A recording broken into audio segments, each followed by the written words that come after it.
The kitchen floor felt cold against Imani Johnson's face as darkness took over her vision. Her last thought before everything went black was about her 6-year-old daughter Zoe, who was supposed to be home from school any minute. The single mother had been working 3 jobs for weeks, barely sleeping, barely eating, just trying to keep their small apartment and put food on the table. Her body had finally given up. Zoe found her mother lying motionless on the cracked linoleum floor when she walked through the front door. The little girl's bright red backpack fell from her shoulders as she ran to her mother's side. "Mommy, wake up.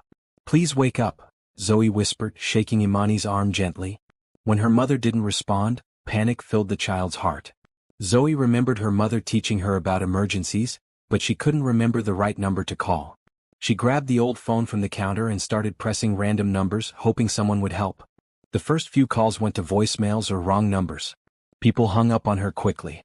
On the 4th try, a deep male voice answered. "Nathan Brooks speaking. Please help me," Zoe cried into the phone. "My mommy fell down and she won't wake up. I don't know what to do."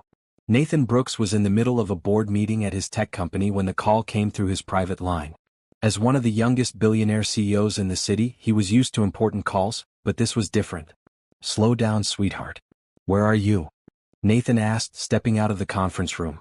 "I'm at home. 1247 Maple Street, apartment 3B. Mommy is on the kitchen floor and she won't open her eyes." Nathan felt something tug at his heart. Without thinking, he grabbed his keys and headed for the elevator. "I'm coming to help you right now. Stay on the phone with me, okay? What's your name?" "Zoe. Zoe Johnson. Are you really coming?" "Yes, I promise. I'll be there in 15 minutes. Can you check if your mommy is breathing?" Zoe put her small hand near her mother's face.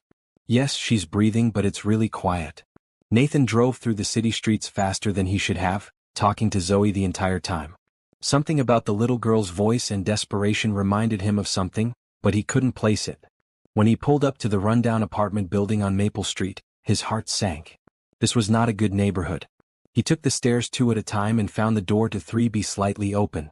"Zoe, I'm here," he called out softly.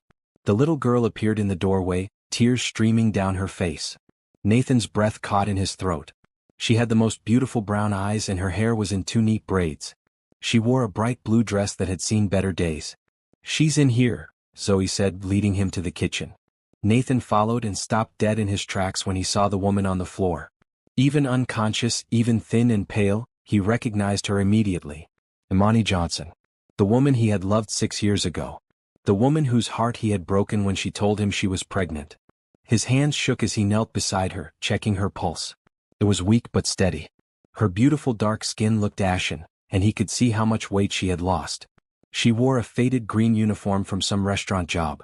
But how many of you would have actually helped a random child calling for help? Would you have dropped everything to rush to a stranger's aid? Hit subscribe if you believe in being that kind of person who shows up when others need help most, and comment below what you would have done in Nathan's situation. "Is she going to be okay?" Zoe asked, moving closer to Nathan.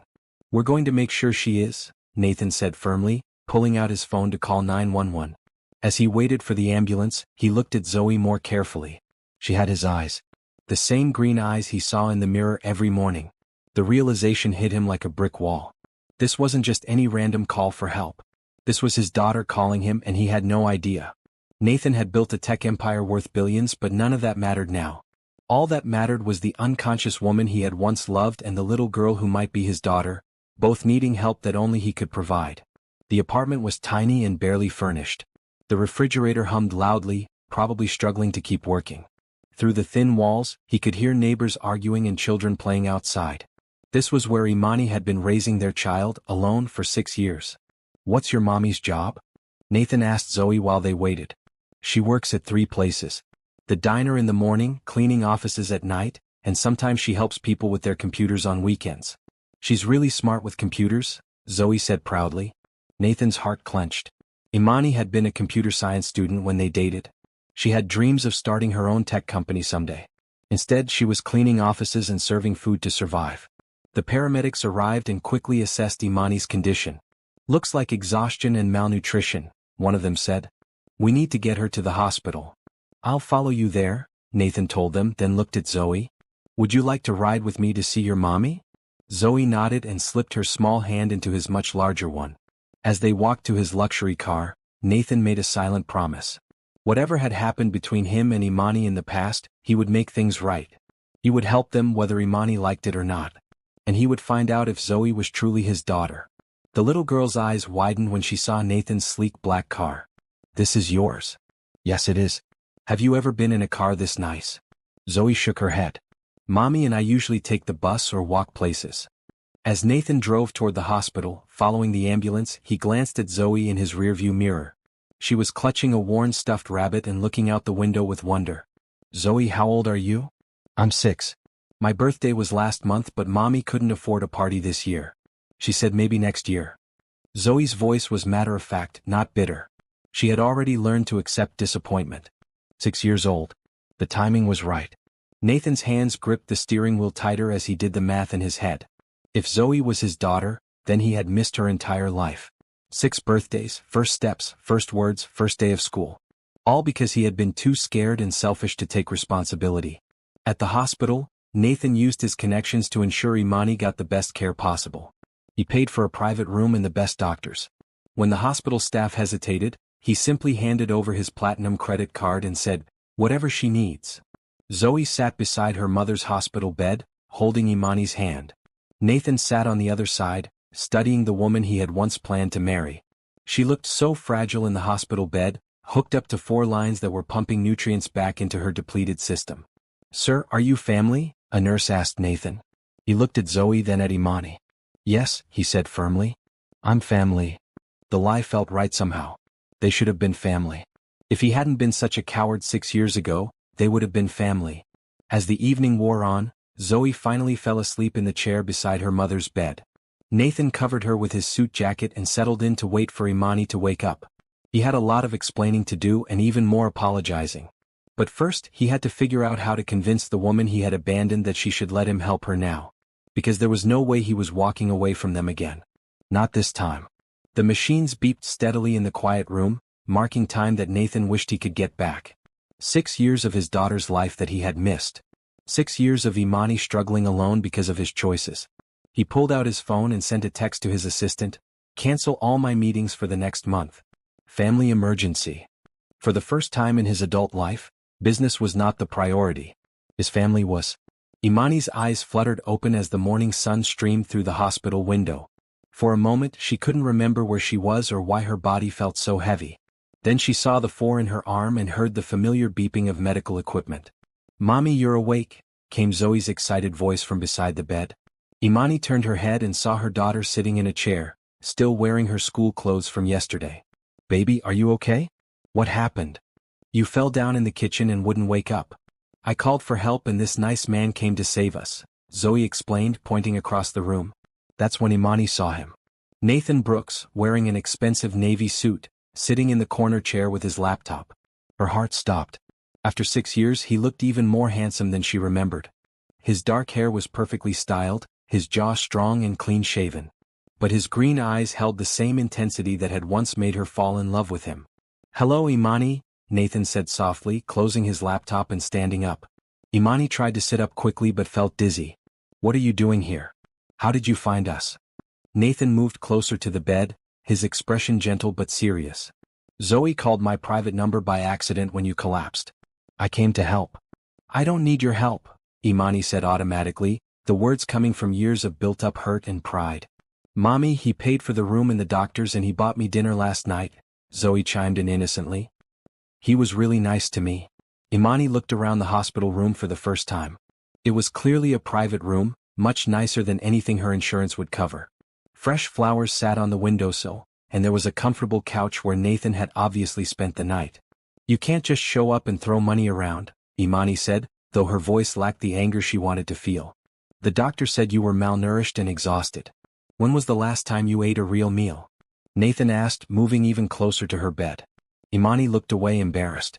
She couldn't remember the last time she had eaten something besides crackers or whatever leftover food she brought home from the diner. "I've been managing just fine on my own," she said stubbornly. "Have you?" Nathan's voice was gentle but pointed. "Working 3 jobs and passing out from exhaustion is managing fine?" Dr. Martinez chose that moment to enter the room, saving Imani from having to answer. "Good morning, Ms. Johnson. How are you feeling?" "Better, thank you." When can I go home? Imani asked quickly. Well, I'd like to keep you for observation today. Your body needs time to recover. You've been running on empty for quite a while, the doctor explained. Mr. Brooks here has taken care of all the expenses, so you don't need to worry about that. I didn't ask him to do that, Imani protested. Mommy, why are you being mean to the nice man? Zoe asked, confused. He helped us. Nathan knelt down beside Zoe's chair. It's okay, sweetheart. Your mommy is just tired and worried. Why don't you tell her about the breakfast we had in the cafeteria? As Zoe chatted excitedly about pancakes and orange juice, Imani watched Nathan interact with her daughter. He was patient and kind, listening to every word Zoe said like it was the most important thing in the world. Despite everything that had happened between them, she could see he genuinely cared about Zoe. But Zoe didn't know who he really was. She didn't know that Nathan was her father, the man who had walked away when Imani needed him most. Zoe, sweetheart, why don't you go wash your hands in the bathroom? I need to talk to your mommy for a minute, Nathan suggested. Once Zoe was out of hearing range, Nathan pulled his chair closer to Imani's bed. She's beautiful, Imani. She looks just like you. Don't, Imani warned. Don't you dare start acting like you care about her now. I do care about her. The moment I saw her last night, scared and crying, asking for help, something changed in me, Nathan said earnestly. You made your feelings about having a child very clear 6 years ago, Imani replied coldly.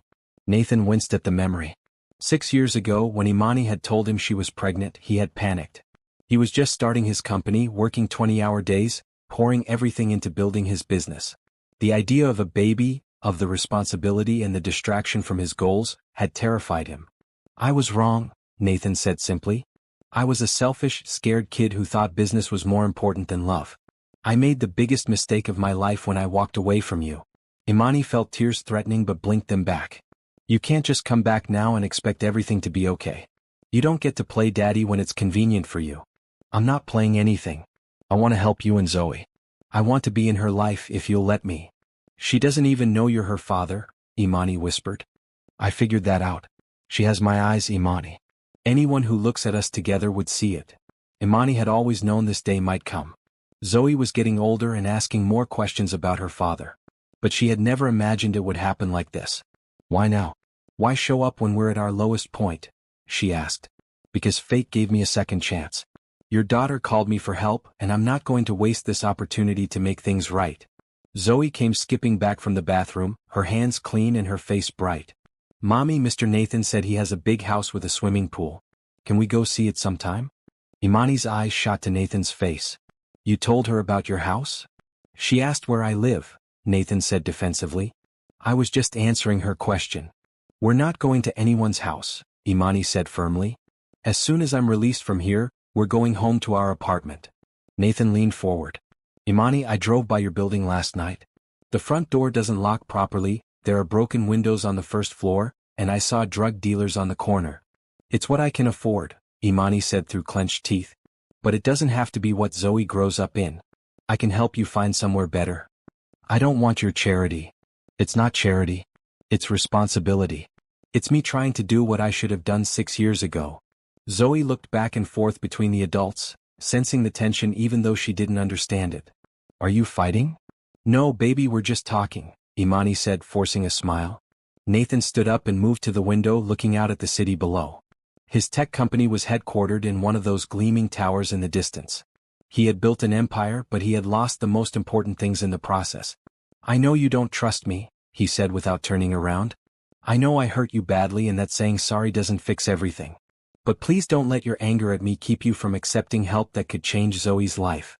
Imani watched him standing there in his expensive suit, looking out at the world he had conquered. Once upon a time she had dreamed of conquering that world with him. They had talked about building a tech company together, changing the world with innovative software. Instead, he had built his dreams while she had struggled just to survive. What exactly are you offering? She asked quietly.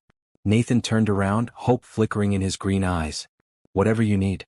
A safe place to live, good schools for Zoe, healthcare, food. A chance for you to go back to school if you want. A chance for Zoe to have opportunities. And what do you get out of it? A chance to know my daughter. A chance to be the man I should have been 6 years ago. Imani closed her eyes, feeling the weight of the decision. Her pride wanted to refuse, to prove she could handle everything on her own. But her love for Zoe was stronger than her pride. "I need time to think," she said finally. "Of course.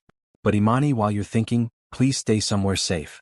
At least let me put you up in a hotel until you decide what you want to do long term." Before Imani could protest, Zoe jumped up from her chair. "A hotel? With room service and those little bottles of shampoo?" Despite everything, Imani found herself smiling at her daughter's excitement. Zoe had never stayed in a hotel before. "Please, Mommy? Just for tonight?" Zoe pleaded. Imani looked at her daughter's hopeful face, then at Nathan's earnest expression. For the first time in years, she had a choice besides the hardest possible option. "One night," she said finally. "Just one night while I think things through."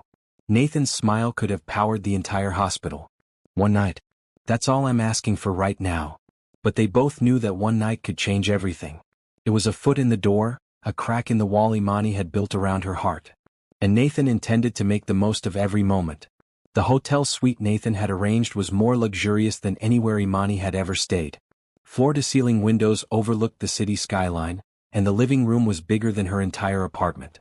Zoe ran from room to room, marveling at the big bathtub, the fluffy robes, and the mini refrigerator stocked with snacks. "Mommy, look at this bed. It's so bouncy," Zoe called from the bedroom, jumping up and down on the king-sized mattress. Imani stood by the window, still wearing the red blouse and black pants Nathan had bought for her since her work uniform was beyond salvaging. She felt overwhelmed by his generosity and terrified of becoming dependent on it. "The doctor said you need to rest for at least a week," Nathan said, joining her by the window.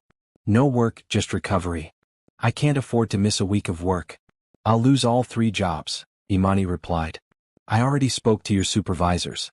I explained that you had a medical emergency and arranged for you to have paid sick leave." Imani spun to face him. "You did what? You had no right to interfere in my work life. You were going to lose your jobs anyway if you ended up back in the hospital. At least this way you have something to return to when you're better." Despite her anger, Imani knew he was right. She had been pushing herself beyond human limits, and her body had finally rebelled. "Why are you really doing this?" she asked. "The Nathan I knew 6 years ago cared about nothing but his career." Nathan was quiet for a long moment, watching Zoe through the bedroom doorway. "When I got that phone call yesterday and heard her crying, asking for help, something inside me broke. Or maybe it finally got put back together. I realized what I've been missing all these years." "You mean what you chose to miss?" Imani corrected. "You're right. I chose my business over you and our baby. I thought success would make me happy, and it did for a while. But success is empty when you have no one to share it with." Imani studied his profile as he watched Zoe. There were lines around his eyes that hadn't been there 6 years ago, and despite his wealth and success, he looked lonely. "Mr. Nathan, come see the bathroom," Zoe called out. "It has 2 sinks and a TV." Nathan glanced at Imani for permission before following Zoe into the bathroom. Imani heard their voices and laughter as Nathan pretended to be amazed by every luxury feature. 20 minutes later, Zoe was fast asleep in the big bed, exhausted from the excitement and stress of the past day. Nathan and Imani sat on opposite ends of the living room couch, the space between them filled with 6 years of hurt and unspoken words. "Tell me about her," Nathan said softly. "Tell me about Zoe." Imani's instinct was to protect her daughter's story, to keep it private. But looking at Nathan's face, she saw genuine longing to know the child he had missed. She walked at 10 months and said her first word at 8 months. "It was Mama," Imani began slowly. "She's incredibly smart. She taught herself to read when she was 4 by watching educational shows on TV." Nathan leaned forward, hanging on every word. "She loves math and science. Last year she won the school science fair with a project about solar energy. She built a working solar oven out of a pizza box and aluminum foil. She gets that from both of us," Nathan said with pride. "You were always brilliant with problem solving." Imani continued, her voice growing warmer as she talked about her daughter. "She's kind to everyone. There's a boy in her class who gets picked on for wearing old clothes, and Zoe always sits with him at lunch. She says nobody should eat alone." Nathan felt his chest tighten. His daughter had a compassionate heart, something that had taken him years to develop. "What about friends? Does she have children to play with?" Imani's expression darkened. "It's hard. Most of the kids in our neighborhood are dealing with their own problems. And the children at her school? Their parents don't want them coming to our apartment building." "She must be lonely," Nathan said quietly. "Sometimes. But she never complains. She's learned to be independent, maybe too independent for a 6-year-old. They sat in comfortable silence for a while, both lost in thought. Finally, Nathan spoke up. I want to give her everything I can. The best schools, music lessons, sports, college fund, travel opportunities. I want her to have choices you and I never had growing up. Money doesn't solve everything, Nathan. No, but it solves a lot of things. It solves worrying about rent and food and medical bills. It solves having to choose between school supplies and dinner. Imani knew he was right, but accepting his help felt like admitting she had failed as a mother. I never wanted her to grow up without a father, she said quietly. When you rejected us, I considered other options. But I couldn't do it. I loved her too much already. Nathan felt like someone had punched him in the stomach. I'm sorry. I'm so sorry, Imani. I was terrified of being a father because my own father was never around. I thought I would mess it up, so I ran away instead. And I had to figure out how to be both parents to her. You did an amazing job. She's confident and smart and kind. You raised an incredible little girl all by yourself. There were so many nights I cried myself to sleep, wondering how I was going to pay rent or buy groceries. There were times I went without eating so she could have enough food. Nathan closed his eyes, the guilt washing over him in waves. While he had been building his fortune, the woman he loved and his daughter had been struggling just to survive. I can't change the past, he said finally. But I can change the future. Please let me help you now. Imani looked toward the bedroom where Zoe was sleeping peacefully in clean sheets and a warm, safe room. She asks about her father sometimes, Imani admitted. I never knew what to tell her. What do you tell her? That her daddy loves her very much but can't be with us right now. I didn't want her to grow up thinking she wasn't wanted. Nathan felt tears threatening for the second time in 2 days. She is wanted. She's the most wanted child in the world. I just didn't know it 6 years ago. She's going to ask questions if you keep spending time with us. Maybe it's time to give her some answers. Imani shook her head. Not yet. She needs to get to know you first. If this is just some temporary guilt trip for you, I won't let you break her heart. It's not temporary. I promise you, Imani, I'm not going anywhere this time. Promises are easy to make. Then let me prove it with actions. They talked until late into the night, sharing stories about Zoe and slowly beginning to rebuild the trust that had been shattered 6 years earlier. Nathan learned that Zoe loved to draw and dream about becoming an astronaut. Imani learned that Nathan had never forgotten her and had often wondered what happened to them both. When Imani finally went to bed, curling up beside her sleeping daughter, she felt something she hadn't felt in years: hope. Maybe, just maybe, Zoe could have the father she had always deserved. And maybe, just maybe, Imani could learn to trust Nathan again. In the living room, Nathan sat awake on the couch, planning. He had built one empire from nothing. Now he was going to build something even more important: a family. The next morning, Zoe woke up refreshed and excited. Room service brought pancakes and fresh fruit for breakfast, and she chattered nonstop about everything she wanted to do. Can we go swimming today? Mr. Nathan said he has a pool. Nathan looked at Imani hopefully. Actually, I was thinking we could look at some apartments today. Places where you and Zoe could live safely while you recover. Imani's first instinct was to refuse, but then she looked at her daughter's bright, hopeful face. Just looking, she said finally. I'm not making any commitments. Just looking, Nathan agreed, but his smile told a different story. He was going to make sure they found somewhere perfect. Somewhere Zoe could be a normal child and Imani could stop worrying about basic survival. Somewhere they could all start building the family they should have been from the beginning. The past couldn't be changed, but the future was wide open with possibilities. 6 years earlier, the coffee shop near the university campus buzzed with the energy of ambitious young people chasing their dreams. Imani sat at their usual corner table, her laptop open to lines of code that would revolutionize online banking security.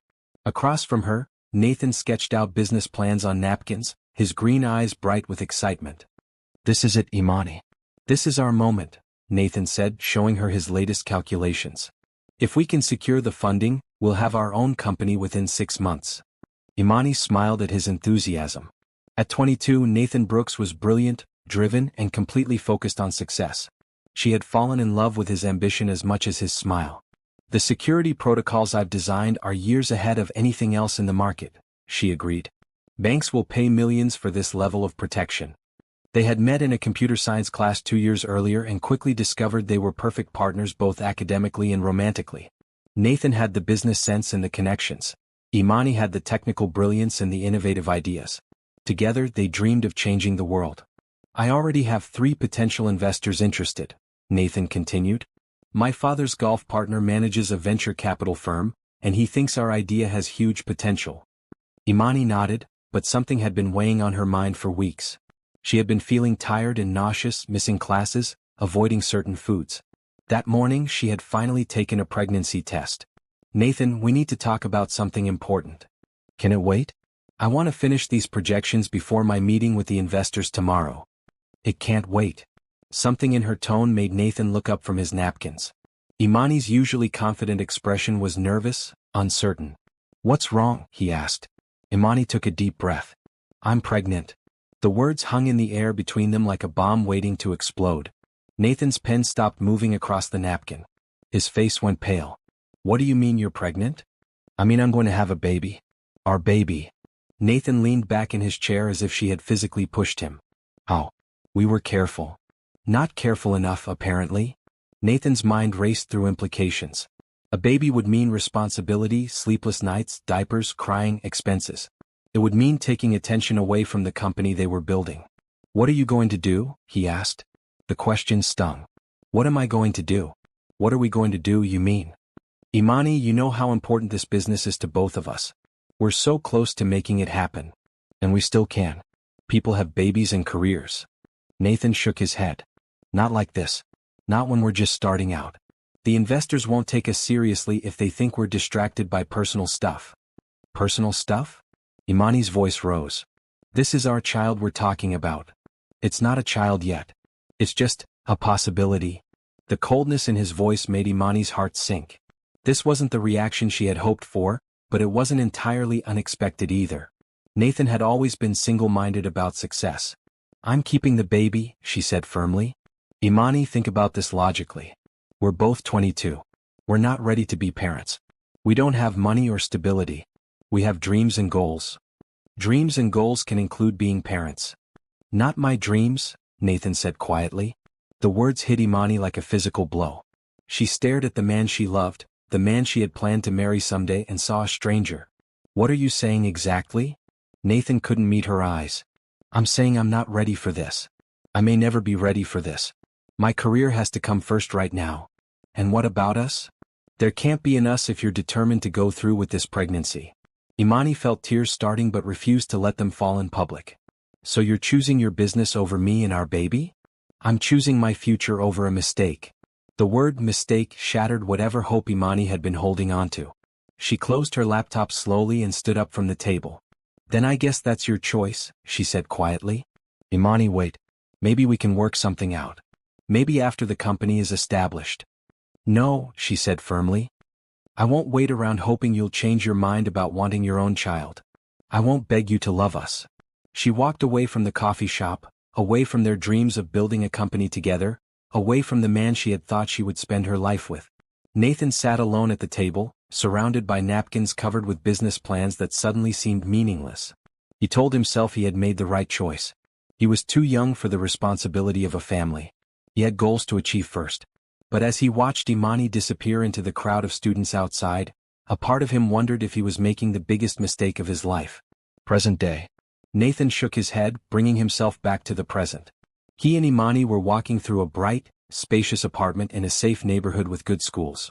Zoe ran from room to room, excited about the possibility of having her own bedroom for the first time in her life.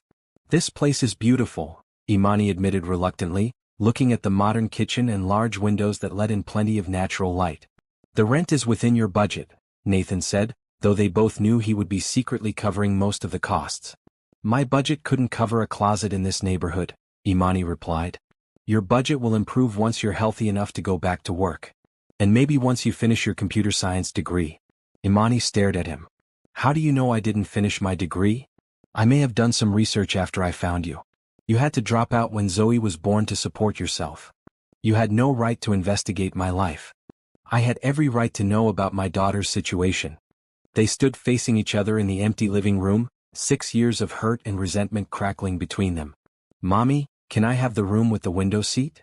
Zoe called from down the hall. Imani looked at Nathan, then toward her daughter's excited voice. We're just looking, baby. But even as she said it, she was imagining Zoe doing homework at that window seat, safe and happy in a neighborhood where children could play outside without supervision. "The choice is yours," Nathan said softly.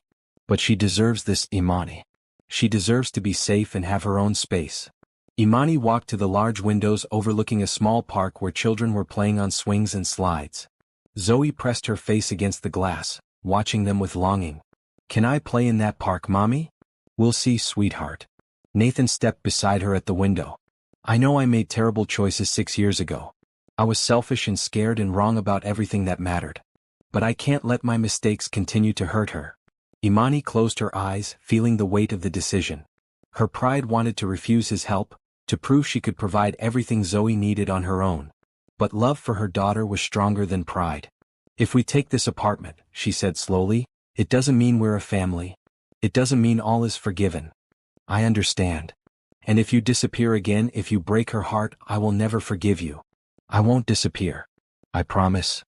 Imani looked at her daughter, who was still gazing longingly at the playground. "Okay," she said finally. "We'll take it." Nathan felt relief wash over him, followed immediately by determination. This was just the first step in making things right. He had a lot more work to do to earn their trust and build the family he should have wanted 6 years ago. But seeing Zoe's face light up when they told her the news, he knew he was finally making the right choice. The moving process was surprisingly simple since Imani and Zoe owned very little. Nathan had arranged for movers to pack their belongings from the old apartment while they spent the day shopping for necessities. Walking through the furniture store with Zoe holding his hand and chattering excitedly about bedroom colors felt both natural and surreal to Nathan. "I want everything to be pink and purple and maybe some green like your eyes," Zoe announced, skipping between displays of children's furniture. Nathan's heart skipped at her casual mention of their shared eye color. He wondered if she had noticed the resemblance or if it was just an innocent comment. "Green is a good accent color," he agreed. "What about this bed frame?" Imani watched from a distance as Nathan patiently listened to Zoe's opinions about every piece of furniture. Despite her reservations about accepting his help, she had to admit he was genuinely trying to connect with their daughter. "Mr. Nathan, do you have kids of your own?" Zoe asked as they looked at desk options. Nathan glanced at Imani before answering. "Not yet. But I hope to someday. You should have kids. You're really good at picking out kid stuff." "Thank you, sweetheart. That means a lot to me." 3 hours later, they had selected furniture for Zoe's bedroom, living room pieces, and kitchen essentials. Nathan had also quietly added items Imani hadn't asked for but clearly needed: a comfortable mattress, quality linens, and a laptop computer. "I don't need a laptop," Imani protested when she saw it on the receipt. "Every computer science major needs a laptop," Nathan replied. "Besides, you mentioned wanting to finish your degree. I mentioned that 6 years ago. Dreams don't expire unless you let them." That evening, as furniture was being delivered to their new apartment, Zoe peppered Nathan with questions about his work, his house, and his life. She was naturally curious and had no filter when it came to asking personal questions. "Are you married?" she asked while they assembled her new desk. "No, I'm not," Nathan answered honestly. "Why not? You seem nice enough." Nathan smiled at her matter-of-fact assessment. "I guess I haven't found the right person yet. My mommy isn't married either. She says she's too busy taking care of me to date anyone." Imani felt heat rise in her cheeks. "Zoe, that's enough personal questions." "It's okay," Nathan said. "I don't mind." He did wonder, though, if Imani had dated anyone over the past 6 years. The thought of another man in her life, another father figure for Zoe, made his chest tighten with jealousy he had no right to feel. "Do you live all alone in your big house?" Zoe continued. "Yes, I do. It gets pretty quiet sometimes." "That sounds lonely. You should get a dog. Dogs make everything better." Nathan laughed. "You might be right about that. Can we get a dog for our new apartment?" Zoe asked, turning to her mother with hopeful eyes. "Absolutely not," Imani said immediately. "We're not even settled in yet. But Mr. Nathan could help us pick out a good one. He's good at picking things out." Nathan caught Imani's eye and saw her slight smile despite her exasperation. Zoe's logic was hard to argue with. Later that night, after Zoe had fallen asleep in her new bedroom surrounded by boxes of toys and clothes, Nathan and Imani sat in the living room organizing Zoe's school supplies. "She's incredible," Nathan said, holding up a drawing Zoe had made of their new apartment. She had included stick figures of all three of them standing in front of the building. "She's so smart and funny and fearless. She gets the fearless part from you, Imani said quietly. She's never been afraid to ask for what she wants or to talk to strangers. Is that why she called my number? No fear of reaching out for help? She's had to be brave her whole life. When you're 6 years old and your mom works 3 jobs, you learn to be independent quickly. Nathan felt the familiar stab of guilt. Tell me more about what I missed. I want to know everything. Imani hesitated, then pulled out her phone and scrolled through photos. Here she is at age 2, insisting on dressing herself for daycare. The photo showed a tiny Zoe wearing a pink tutu over jeans, rain boots, and a superhero cape. Nathan laughed despite the tears threatening his eyes. She wore that costume for 3 months straight. I had to wash it every night while she slept. Nathan studied the photo intently, memorizing every detail of his daughter's face at age 2. She looks so happy. She's always been happy. Even when we didn't have much, she found joy in everything. Imani scrolled to another photo. This is her first day of kindergarten. Zoe stood proudly beside a school building, wearing a bright red dress and carrying a backpack almost as big as she was. Her gap-toothed smile radiated excitement. She was so excited to start school. She'd been teaching herself to read for months and couldn't wait to show her teacher what she knew. Did she like school? She loves learning. Math and science are her favorites, but she's good at everything. Her teachers always tell me she's gifted. Nathan felt pride swell in his chest. She gets her intelligence from you. She gets it from both of us. They spent the next hour going through photos and stories. Nathan learned about Zoe's first loose tooth, her obsession with dinosaurs at age 4, her fear of thunderstorms that lasted until she was 5. He learned that she always shared her lunch with children who didn't have enough food, that she cried when animals were hurt in movies, and that she wanted to be an astronaut so she could explore the universe. She sounds perfect, Nathan said when Imani finished. She's not perfect. She can be stubborn when she doesn't want to do something. She hates cleaning her room. And she asks about 1,000,000 questions a day. I noticed the questions, Nathan said with a smile. Just wait. Today was nothing compared to when she really gets comfortable with someone. Nathan hoped he would get the chance to experience Zoe's endless curiosity. He wanted to answer every question she had and help her explore all her interests. Imani, I need to ask you something, he said seriously. She looked up from packing school supplies. What? When are we going to tell her who I am? Imani had been dreading this conversation. I don't know. It's complicated. She's going to figure it out eventually. People are already commenting on how much she looks like me. I know. But I need to be sure you're really committed to being in her life before we tell her. I won't let her get attached to the idea of having a father and then lose you again. You won't lose me again, Nathan said firmly. You say that now, but what happens when business gets demanding again? What happens when having a family becomes inconvenient? Nathan moved closer to her on the couch. Imani, I built a company worth billions, but none of that matters without people to share it with. The past 2 days with you and Zoe have been the happiest I've been in years. Imani wanted to believe him, but trust wasn't something she could give easily after being hurt so badly. Give me time, she said. Let her get to know you first. Let me see that you really mean what you say. Nathan nodded, though his patience was already being tested. Every moment he spent with Zoe made him want to claim his place as her father more desperately. How long? He asked. I don't know. Weeks, maybe months. Months? Nathan's voice rose slightly. Nathan, she's 6 years old. This isn't a business deal you can rush. Her emotional well-being is more important than your timeline. Nathan forced himself to calm down. Imani was right. Zoe's happiness had to come first, even if waiting was killing him. Okay, he said finally. I'll wait. But I'm not going anywhere and I'm not giving up. I wouldn't expect anything less from you. As Nathan prepared to leave for the night, Zoe appeared in the hallway in her new pajamas. Are you leaving? She asked sleepily. Yes, sweetheart. It's bedtime for little girls. Will you come back tomorrow? Nathan knelt down to her level. If your mom says it's okay, I'd love to come back tomorrow. Zoe threw her arms around his neck in an impulsive hug. I hope she says yes. You're fun to have around. As Nathan held his daughter for the first time, breathing in her shampooed hair and feeling her small arms around his neck, he knew he would do whatever it took to earn the right to be her father. Even if it meant being patient longer than he wanted to be. The waiting would be worth it if it meant gaining Zoe's love and trust forever. 2 weeks later. Nathan had settled into a routine of visiting every evening after Zoe's school and Imani's recovery time. He brought dinner most nights, claiming it was easier than cooking for one person.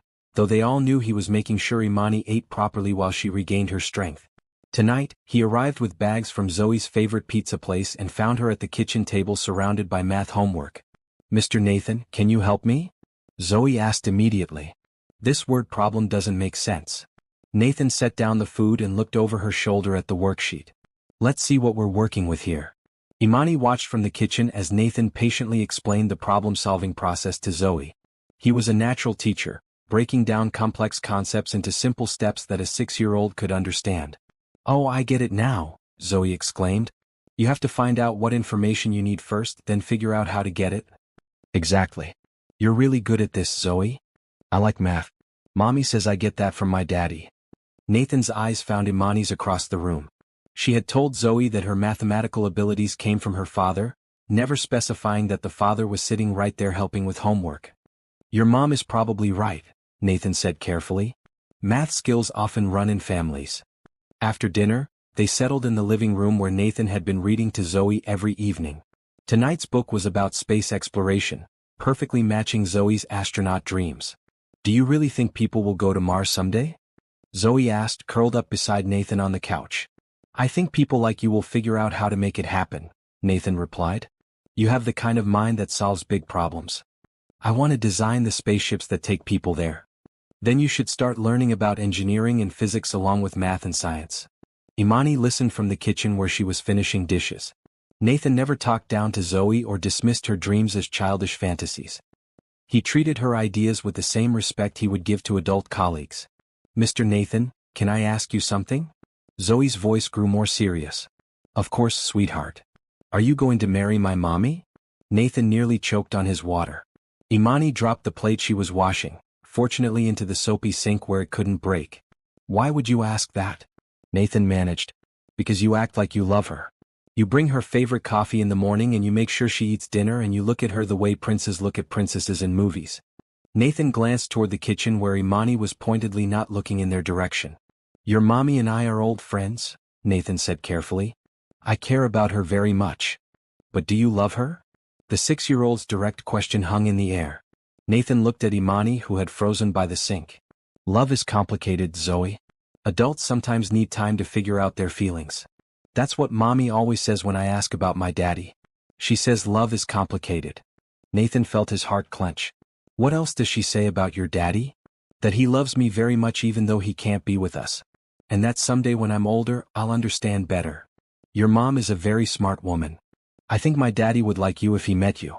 You're both good at taking care of us. Don't you wish every child had someone who cared enough to show up every single day like this?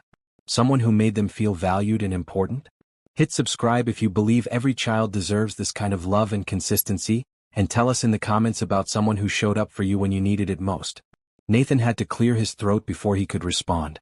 "I think I would like your daddy too." Later, after Zoe had gone to bed, Nathan and Imani sat on opposite ends of the couch, both lost in thought about the evening's conversation. "She's starting to see us as a unit," Imani said quietly.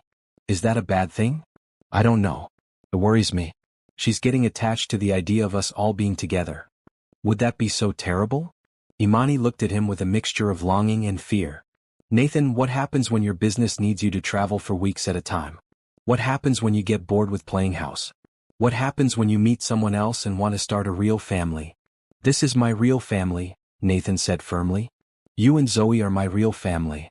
"You say that now. I'll say it forever if you'll let me." Nathan moved closer to her on the couch. "Imani, I know I have to earn your trust back. I know I hurt you badly and that saying sorry doesn't fix everything. But I need you to know that every day I spend with you and Zoe makes me more certain that this is where I belong. It's not just about me trusting you. It's about Zoe. If you break her heart..." "I won't break her heart. I'd rather die than hurt that little girl." Imani studied his face in the soft lamplight. "She asked me yesterday why you don't sleep here like other daddies do with their families." Nathan's breath caught. "What did you tell her?" "I told her that grown-ups have different kinds of friendships and that you have your own house to take care of. But she's thinking of me as a father figure." "Yes, she is. Which is why I think it might be time to tell her the truth." Nathan sat up straighter. "Really? I can see how much you love her and I can see how much she loves you. She deserves to know who you really are." "When?" "Soon. Maybe this weekend. I want to do it carefully, Make sure she understands that you being her father doesn't change anything about our living situation or relationship." Nathan nodded, though inside he was hoping that being Zoe's father would eventually change everything about their relationship. "There's something else," Imani continued. "If we tell her you're her father, you have to be prepared for questions about why you weren't here before." "What should I tell her?" "The truth in age-appropriate terms. That you were young and scared and made a mistake, but that you're here now and you're not leaving." Nathan reached for Imani's hand. "Are you sure about this? Once we tell her, there's no going back." "I'm sure. She has the right to know her father, and you've proven over the past 2 weeks that you're committed to being in her life." Nathan lifted her hand to his lips and kissed it gently. "Thank you for giving me this chance." Imani felt her resolve weakening at his touch. Despite everything that had happened between them, she was still attracted to Nathan. He had matured since their college days, becoming not just more successful but more thoughtful and patient. "Don't make me regret it," she whispered. "I won't," Nathan promised. "I'm going to spend the rest of my life making sure you never regret giving me this chance to be Zoe's father." As he prepared to leave that night, Nathan felt lighter than he had in years. This weekend he would finally be able to tell his daughter who he really was. He would finally be able to claim his place in her life officially. The little girl who had saved him with a wrong number phone call was about to save him in an even bigger way, by giving him the chance to be the father he should have been from the beginning. Saturday morning arrived bright and clear, perfect for the conversation that would change everything. Nathan arrived early with Zoe's favorite breakfast: chocolate chip pancakes from the diner down the street and fresh orange juice. "Mr. Nathan," Zoe squealed with delight when she saw the familiar takeout containers. "You remembered I like extra chocolate chips." "I remember everything you tell me," Nathan said, ruffling her hair. "It's all important to me." Imani watched the easy affection between them and felt her heart swell. Whatever mistakes Nathan had made in the past, his love for Zoe was genuine and deep. After breakfast, while Zoe was brushing her teeth, Nathan helped Imani clean the kitchen. Both adults were nervous about the conversation ahead. "Are you sure about this?" Nathan asked for the third time that morning. "I'm sure," Imani replied, though her hands shook slightly as she rinsed the plates. "What if she's angry that I wasn't here before? What if she doesn't want me to be her father?" "Nathan, that little girl lights up like a Christmas tree every time you walk through the door. She's not going to reject you." Zoe bounded back into the living room, her hair in neat braids and wearing her favorite bright green dress. "What are we doing today? Can we go to the park?" "Actually, sweetheart, your mom and I need to talk to you about something important first," Nathan said, settling onto the couch. Zoe's expression grew serious. At 6 years old, she had learned that important conversations usually meant big changes. "Am I in trouble?" she asked. "No, baby, you're not in trouble," Imani assured her, sitting down and pulling Zoe onto her lap. "This is good news, actually." Nathan took a deep breath. "Zoe, do you remember how you've asked about your daddy?" "Yes. Mommy says he loves me but can't be with us." "Well, your mommy was right about him loving you. But she was wrong about him not being able to be with you." Zoe looked confused. "I don't understand." Imani gently turned Zoe to face Nathan. "Sweetheart, Nathan is your daddy."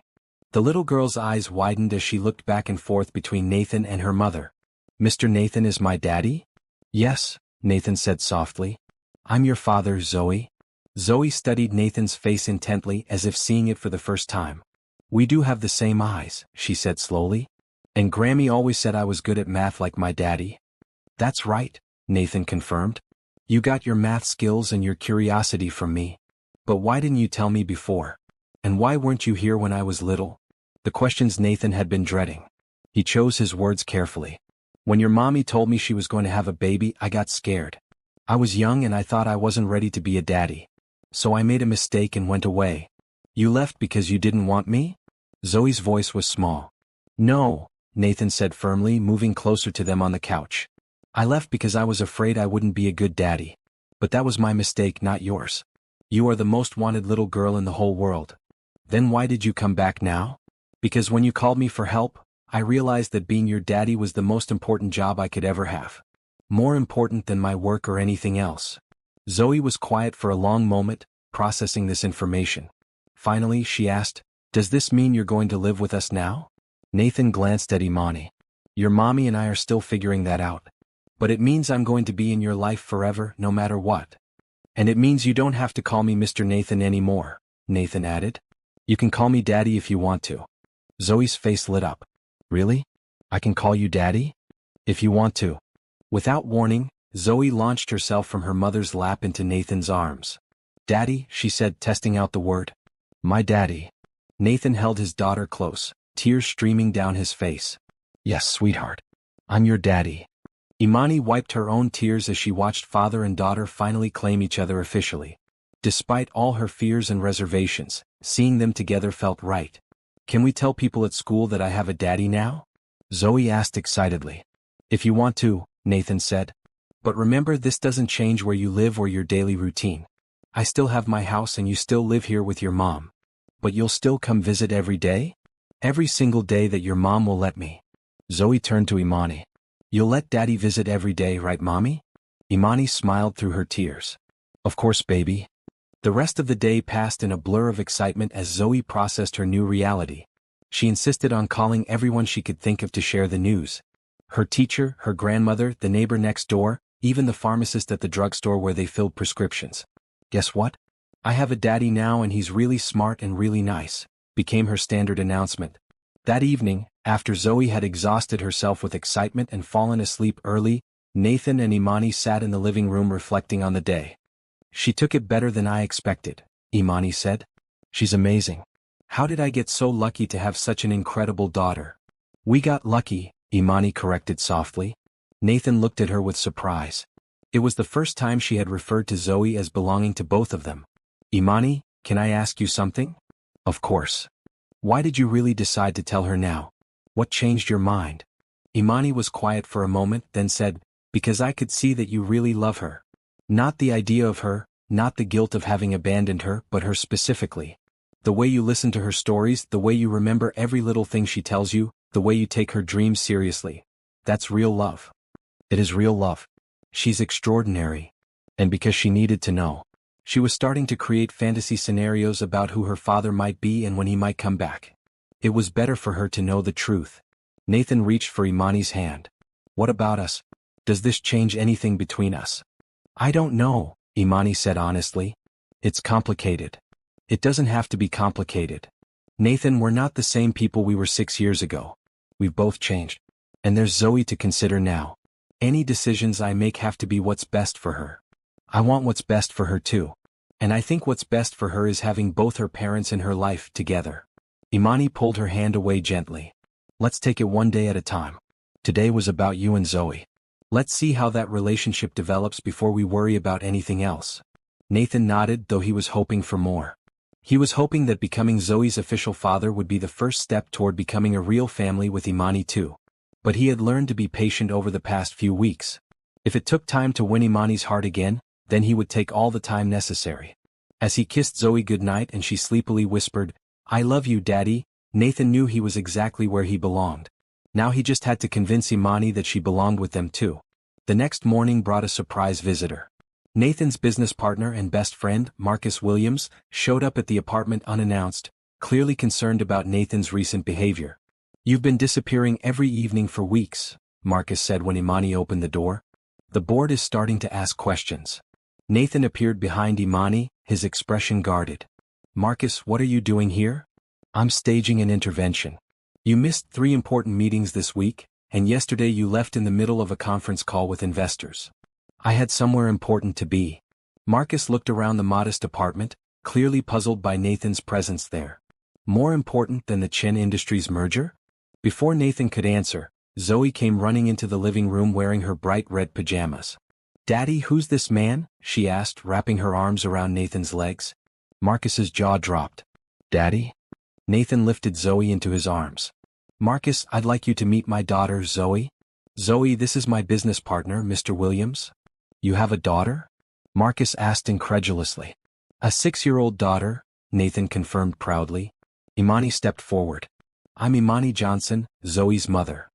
Marcus was clearly struggling to process this information. Nathan, we need to talk. Privately. Anything you need to say to me can be said in front of Imani and Zoe. I don't think that's appropriate. Nathan's expression hardened. Then maybe you should leave. The tension in the room was thick. Zoe looked between the adults, sensing conflict but not understanding it. Is Mr. Williams mad at you, Daddy? She asked. No, sweetheart. He's just surprised. He didn't know about you. Marcus stared at Nathan like he was looking at a stranger. We've been business partners for 5 years. How did I not know you had a child? Because I didn't know either until 3 weeks ago. The explanation seemed to make things worse rather than better for Marcus. Nathan, we need to discuss how this affects the company. It doesn't affect the company. Of course it affects the company. You have responsibilities now. Financial obligations. Your focus will be divided. Nathan set Zoe down gently. Sweetheart, why don't you go play in your room for a few minutes? The grown-ups need to have a boring business conversation. Once Zoe was out of earshot, Nathan's demeanor changed completely. Let me make something clear, Marcus. My daughter and her mother are my priority now. If the company can't function without me micromanaging every detail, then maybe we need better systems in place. You're talking about stepping back from the business we built together? I'm talking about having a balanced life for the first time in my adult life. Marcus looked at Imani accusingly. How do we know she's not just after your money? Before Nathan could respond, Imani stepped forward. You don't know me, Mr. Williams, so I'll give you the benefit of the doubt for that comment. But let me be clear, I didn't ask Nathan for anything.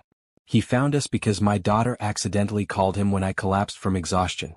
I've been supporting Zoe on my own for 6 years, and I would have continued to do so if Nathan hadn't insisted on helping.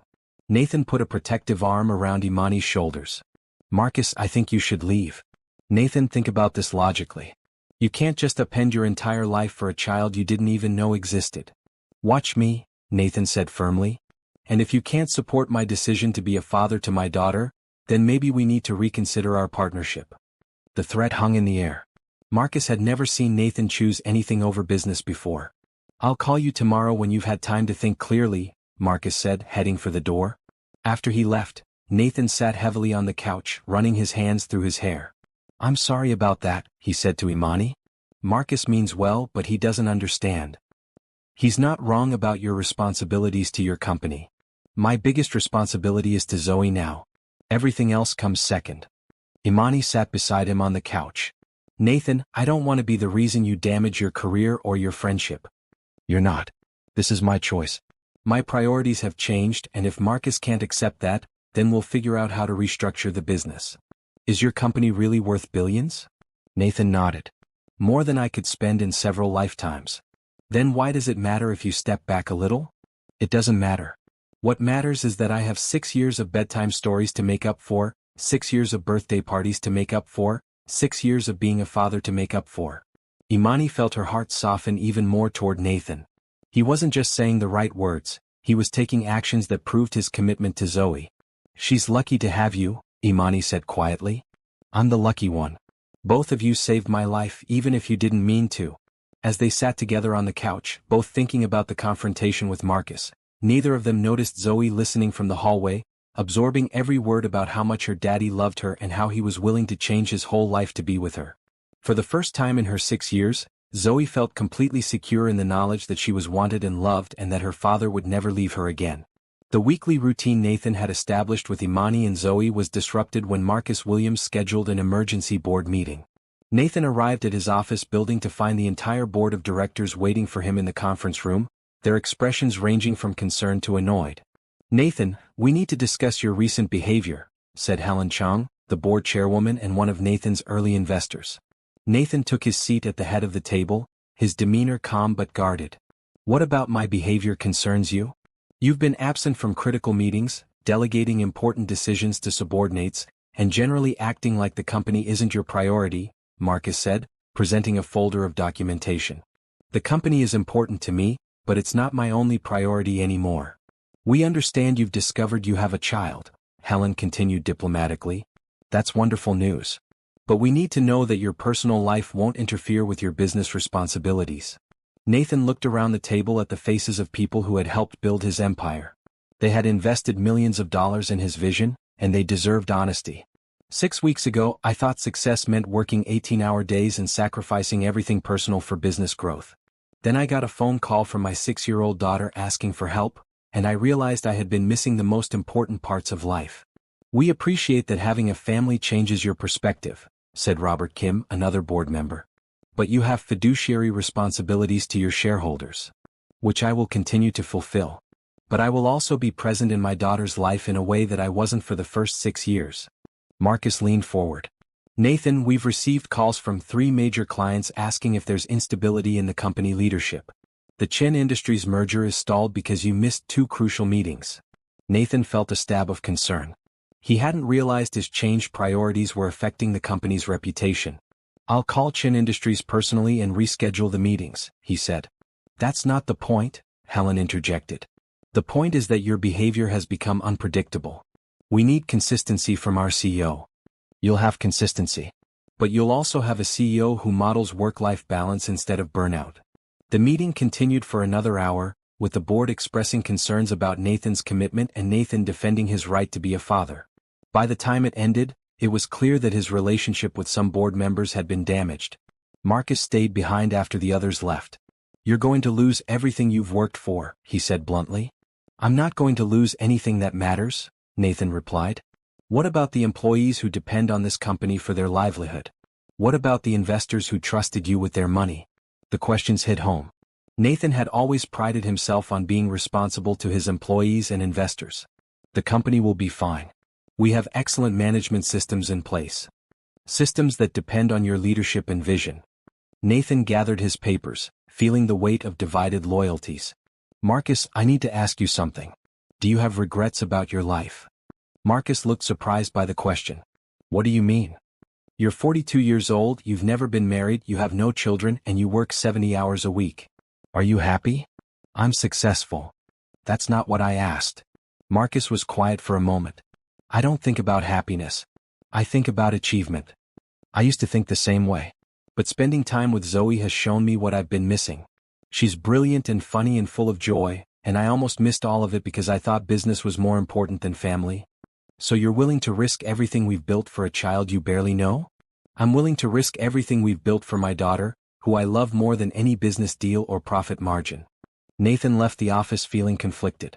He didn't want to damage the company or hurt the employees who depended on their jobs. But he also wouldn't sacrifice his relationship with Zoe for business success. That evening he arrived at Imani and Zoe's apartment later than usual, looking stressed and tired. Daddy, you look sad, Zoe observed immediately when he walked through the door. Nathan forced a smile. I'm not sad anymore. Being here with you and your mom always makes me feel better. Was work hard today? Nathan sat down on the couch and Zoe immediately climbed onto his lap. Some people at work are worried that I won't do a good job because I want to spend time with you. That's silly, Zoe said matter-of-factly. You're really smart. You can do work stuff and daddy stuff. You think so? I know so. My friend Emma's dad is a doctor and he works a lot, but he still comes to all her school plays and soccer games. Nathan hugged his daughter close. You always know exactly what to say to make me feel better. Imani watched the interaction from the kitchen, recognizing the stress Nathan was under. After Zoe went to bed, she brought him a cup of coffee and sat beside him on the couch. Do you want to talk about what happened at work today? She asked. Nathan told her about the board meeting and Marcus's concerns about the company's stability. Maybe they have a point, Imani said quietly. Nathan looked at her with surprise. You think I should choose work over Zoe? I think you should find a way to do both well. Zoe needs to know that her father is responsible and reliable in all aspects of his life. I am responsible and reliable. To us, yes. But if your business partners can't count on you, if your employees are worried about their jobs, then maybe you need to find a better balance. Nathan considered her words. What are you suggesting? I'm suggesting that you prove to everyone that becoming a father has made you a better leader, not a distracted one. How do I do that? Imani smiled. By being the kind of man Zoe can be proud of. Someone who keeps his commitments to everyone, including his business responsibilities. Nathan reached for her hand. When did you become so wise? When I became a single mother and had to figure out how to balance everything on my own. The next morning, Nathan called an emergency meeting with his management team. Instead of being defensive about his changed priorities, he addressed the concerns directly. I know there have been questions about my commitment to the company since I discovered I have a daughter, he began. Let me be clear, becoming a father has not made me less dedicated to this business. It has made me more focused on efficiency and results. He outlined a new structure that would delegate more authority to department heads while maintaining his oversight of major decisions. I will be here for every important meeting and every crucial decision. But I will also leave the office at 6 o'clock most evenings to have dinner with my daughter. This company is strong enough to function without me micromanaging every detail. Over the following weeks, Nathan worked to rebuild trust with his board and business partners while maintaining his commitment to Zoe. He rescheduled the Chin Industries meetings and successfully completed the merger. He implemented new management systems that allowed for better work-life balance for all employees. Most importantly, he never missed another bedtime story or school event for Zoe. "See, Daddy?" Zoe said one evening as they worked on homework together. "I told you that you could do work stuff and daddy stuff." "You were right, sweetheart." As usual. Imani watched from across the room as Nathan helped Zoe with her math problems, marveling at how he had managed to restructure his entire life around being a father without sacrificing his professional responsibilities. For the first time since he had reappeared in their lives, she began to believe that he might actually be able to keep all his promises. The man who had once chosen business over love had learned to choose love without abandoning his responsibilities. It was exactly the kind of growth and maturity that made her wonder if they might have a future together after all. But those thoughts would have to wait. There were still challenges ahead, including questions from Zoe's school about Nathan's sudden appearance in her life and decisions about how much involvement he should have in day-to-day parenting responsibilities. One step at a time, they were building something that looked more and more like a real family every day. 3 months had passed since Nathan officially became part of Zoe's daily life, and the changes were remarkable. Zoe was thriving in school, her confidence boosted by having a father who attended every parent-teacher conference and science fair. Imani had gained weight and color back in her cheeks, no longer carrying the burden of single parenthood alone. Nathan had found his rhythm between work and family, proving to his board that personal fulfillment actually made him a better CEO. The company had posted record profits while Nathan worked more reasonable hours. Everything seemed perfect until the day Zoe came home from school with tears in her eyes. "What's wrong, baby?" Imani asked immediately, kneeling down to Zoe's level. "Tommy Henderson said my daddy is lying about being my real daddy because if he was my real daddy, he would have been there when I was born." Nathan, who had been helping prepare dinner in the kitchen, felt his heart sink. He had been dreading the day when Zoe would face questions from other children about his absence from her early life. "What did you tell Tommy?" Nathan asked gently. "I told him you were busy with work stuff when I was little, but that you're here now because you love me." Nathan and Imani exchanged glances. The simple explanation they had given Zoe months ago was no longer sufficient. "Sweetheart, Tommy was mean to say that, but he's not entirely wrong to be confused," Imani said carefully. "Maybe it's time we told you the whole story about why Daddy wasn't here when you were born." Zoe looked between her parents with wide eyes. "There's more to the story?" Nathan sat down on the couch and patted his lap. "Come here, kiddo. Let me tell you what really happened." Zoe climbed onto Nathan's lap, her expression serious. She sensed this was an important conversation. "When your mommy told me she was going to have a baby," Nathan began, "I got very scared. I was young and I thought having a baby would mean I couldn't achieve my dreams of building a successful business." "So you left because you didn't want me to ruin your dreams?" "No, sweetheart. I left because I was too stupid to realize that you were the best dream I could ever have." Nathan's voice grew thick with emotion.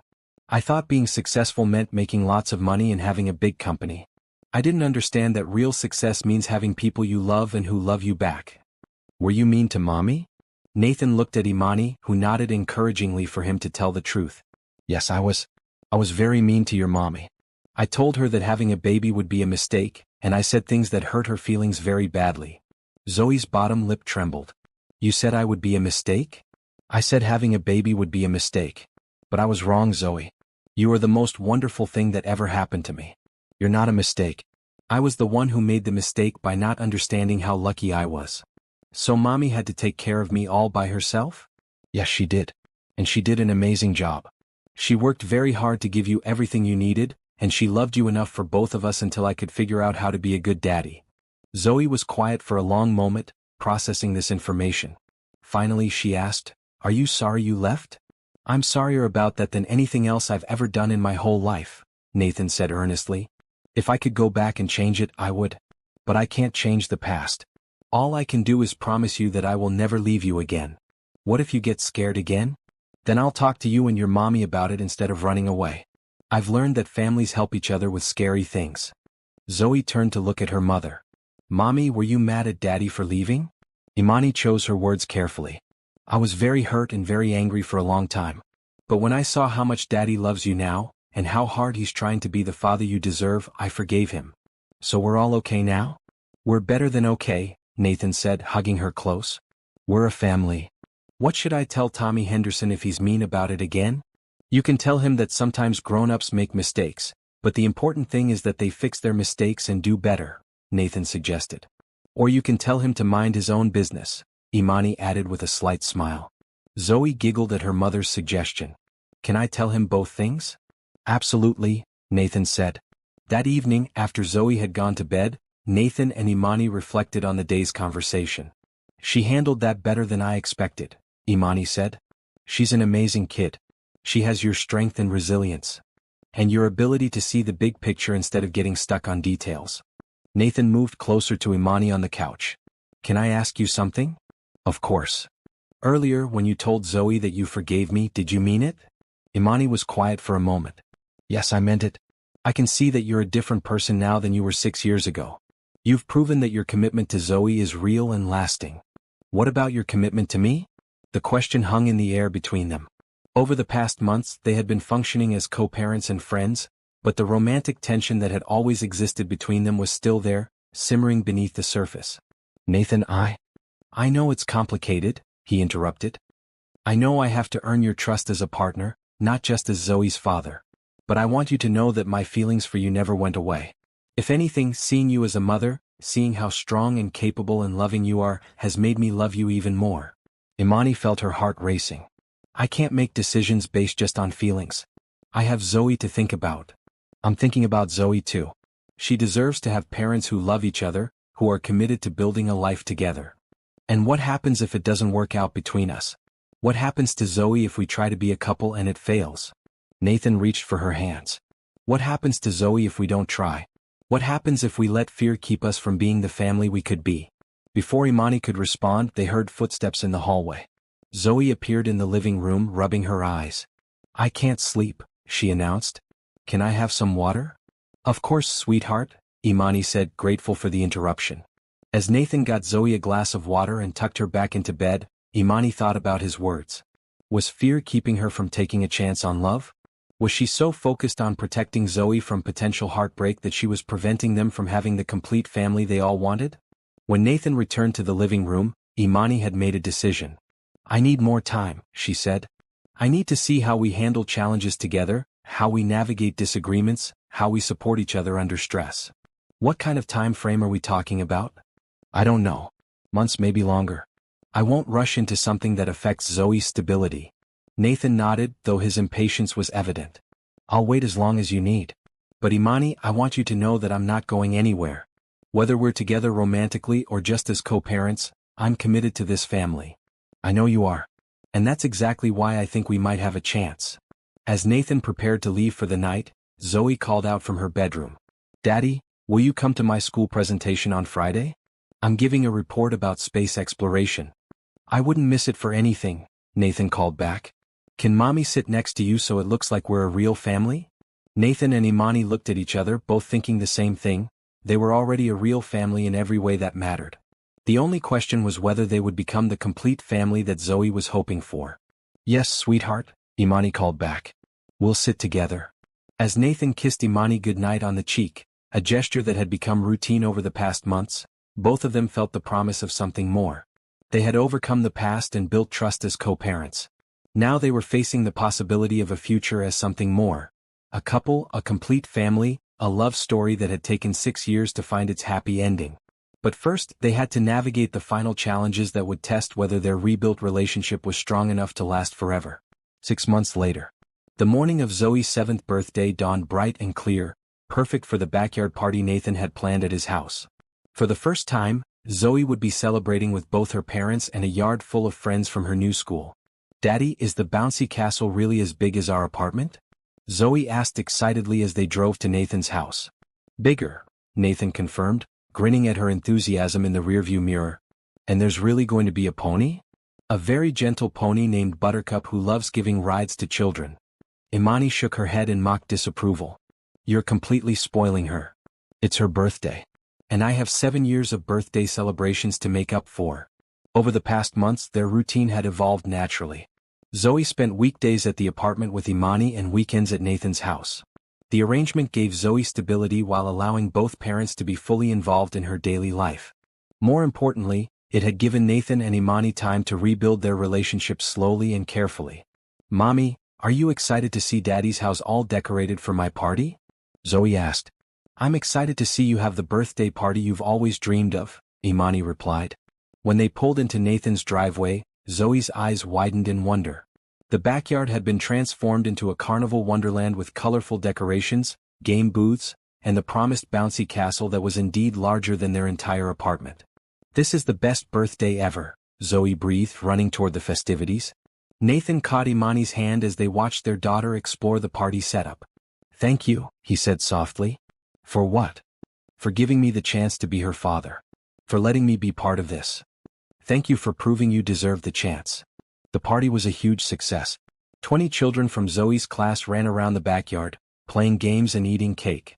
Nathan and Imani worked together seamlessly, supervising activities and making sure every child felt included. "Your daddy throws the best parties," Zoe's friend Emma told her as they waited in line for pony rides. "I know," Zoe said proudly. "He's really good at making special things happen." Marcus Williams arrived halfway through the party, carrying an elaborately wrapped gift. His relationship with Nathan had improved significantly once he saw how fatherhood had actually enhanced Nathan's leadership skills rather than diminishing them. "The birthday girl looks happy," Marcus observed, watching Zoe directing a group of children in some complicated game. "She's incredible," Nathan said, his voice full of pride. "Smart, funny, kind, creative. I can't believe I almost missed all of this." "Have you talked to Imani about making things official?" Nathan glanced across the yard where Imani was helping a shy child join in the activities. "We're taking things slowly. She needs to be sure about us before we make any big changes for Zoe's sake." "And how do you feel about that?" "Frustrated sometimes, but I understand. She's protecting Zoe's emotional well-being, which is exactly what a good mother should do." As the afternoon wore on, Nathan found himself watching Imani more and more. She had gained confidence over the past months, no longer looking tired and stressed all the time. She had started taking online courses to finish her computer science degree and had even begun developing a software program that could revolutionize small business accounting. She was brilliant, beautiful, and the mother of his child. He was more in love with her than ever, but he was determined to let her set the pace for their relationship. "Time for presents," Nathan announced when the cake had been devoured and the games had wound down. Zoe sat cross-legged on a blanket, surrounded by wrapped boxes and gift bags. She opened each present with enthusiasm, thanking every guest personally. Nathan's gift was last, a telescope for looking at the stars she dreamed of visiting someday. "Now I can study the planets I want to explore when I'm an astronaut," Zoe said, throwing her arms around Nathan's neck. "And I'll help you learn all the constellations," he promised. As the party wound down and guests began to leave, Zoe made a request that surprised both adults. "Can we take a family picture with just the three of us?" Nathan looked at Imani questioningly. She nodded with a smile. They posed together on the porch steps, Zoe between her parents, all three of them grinning at the camera. Looking at them, no one would guess they hadn't been a family from the beginning. That evening, after Zoe had fallen asleep in Nathan's guest room that had been converted into her bedroom, Nathan and Imani sat on his back porch watching the sunset. "She had a wonderful day," Imani said. "The best part was seeing her so confident and happy, surrounded by friends who care about her. She's come so far from the shy, worried child who used to ask me if we had enough money for groceries." Nathan felt the familiar stab of guilt. "I hate that she ever had to worry about things like that. The important thing is that she doesn't have to worry anymore. She feels secure and loved." They sat in comfortable silence for a while, both lost in thought. Finally, Nathan turned to face Imani. "I have something to tell you," he said. Imani's expression grew serious. "What is it?" "I've been offered a position with a tech company in Seattle. It would mean relocating, but it's an incredible opportunity to lead their artificial intelligence division." Imani felt her heart sink. "Are you taking it?" "That depends on you." "On me?" Nathan moved closer to her on the porch swing. "I'm not going anywhere without you and Zoe. If you're not ready to move to Seattle as a family, then I'm not ready to take the job. Nathan, you can't turn down career opportunities because of us." "Yes, I can. And I will. My priorities are clear now. You and Zoe come first always." Imani studied his face in the fading light. "What if I said I was ready?" Ready for what? Ready to be a family. All three of us together. Nathan's heart stopped. Are you saying what I think you're saying? I'm saying that over the past months, I've watched you prove over and over again that your commitment to Zoe and to me is real. You've shown up for every school event, every doctor's appointment, every bedtime story. You've restructured your entire life around being the father she deserves. And I've fallen in love with the man you've become. The man who chooses family over business deals, who listens to a 6-year-old's dreams like they're the most important things in the world, who makes sure a tired single mother eats dinner every night. Nathan cupped her face in his hands. Imani, are you sure? I'm sure. I love you, Nathan. I love the family we've built together and I want to make it official. Nathan kissed her then, soft and sweet and full of promise. When they broke apart, both of them were crying. So we're really doing this? Nathan asked. We're really doing this. But I have conditions. Anything. I want a real proposal with a ring and everything. I want Zoe to be involved in the wedding planning. And I want to finish my degree before we move to Seattle. Deal? Nathan said immediately. Though I should warn you, when I propose, it's going to be spectacular. I don't need spectacular. I just need sincere. You'll get both. They talked until late into the night, making plans for their future as a complete family.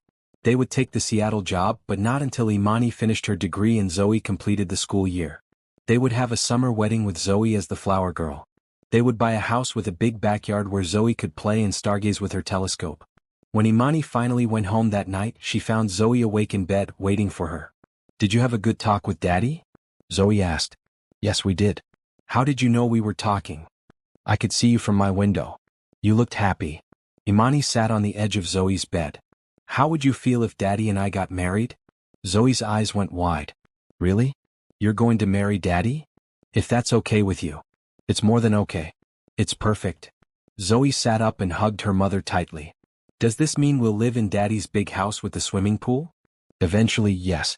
And it means Daddy will officially be part of our family forever. I knew this would happen, Zoe said matter-of-factly. How did you know?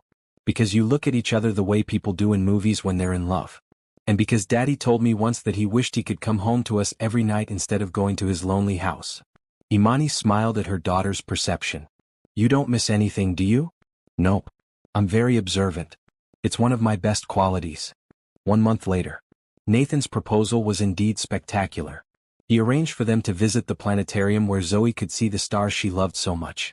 After the show, when they were alone in the private viewing room he had reserved, Nathan got down on one knee. Imani Johnson, 6 years ago I was too foolish to realize that you were the best thing that ever happened to me. You gave me the most incredible gift in Zoe, and you've given me the chance to be the man and father I should have been from the beginning. Zoe watched from across the room, bouncing with excitement. Will you marry me and let me spend the rest of my life making sure you and Zoe know how much you're loved? Yes, Imani said through happy tears. Yes, of course I'll marry you. As Nathan slipped the ring onto her finger, Zoe came running over to join the hug. We're really going to be a family now, she said happily. We already are a family, sweetheart, Nathan said. Now we're just making it official. 6 months later. The wedding was held in Nathan's backyard, transformed once again into something magical. Zoe walked down the aisle first in a beautiful green dress, carrying a bouquet of flowers and grinning at all the guests. When Imani appeared in her elegant white gown, Nathan felt his breath catch. She was radiant, glowing with happiness and love. You look beautiful, Mommy, Zoe whispered as Imani took her place beside Nathan. The ceremony was simple but heartfelt. Nathan and Imani exchanged vows they had written themselves, promising to love and support each other and to raise Zoe together with patience, kindness and unconditional love. When the minister pronounced them husband and wife, Zoe cheered louder than anyone. I now present to you the Brooks family, the minister announced. As Nathan kissed his new wife and lifted his daughter into a family hug, he marveled at how a wrong number phone call had led to the most right thing that had ever happened to him. 6 years ago, he had chosen business over love and missed the birth of his daughter. Today, surrounded by the people who mattered most, he had chosen love over everything else. And it was the best decision he had ever made. What are you thinking about? Imani asked as they danced their first dance as husband and wife. I'm thinking about how lucky I am that Zoe dialed the wrong number that day. It wasn't the wrong number, Imani said softly. It was exactly the right number. She called the one person in the world who could save us. She saved me too. As they swayed to the music, With Zoe dancing nearby with her new grandfather, Nathan knew that this was just the beginning of their story. They had a lifetime of birthdays and holidays and bedtime stories ahead of them. They had challenges to face and dreams to pursue together. But most importantly, they had love. The kind of love that had been strong enough to survive separation, patient enough to rebuild trust, and generous enough to create the family they were always meant to be. The little girl who had collapsed on the kitchen floor had been saved by a wrong number call. The billionaire CEO who had abandoned his family had been saved by a chance to make things right. And the love story that had been broken 6 years earlier had been saved by the understanding that some things are more important than fear. Their new life together in Seattle would bring new adventures and opportunities. But wherever they went, whatever challenges they faced, they would face them as a complete family bound together by love, forgiveness, and the knowledge that they belonged together. The wrong number had led them home to each other at last.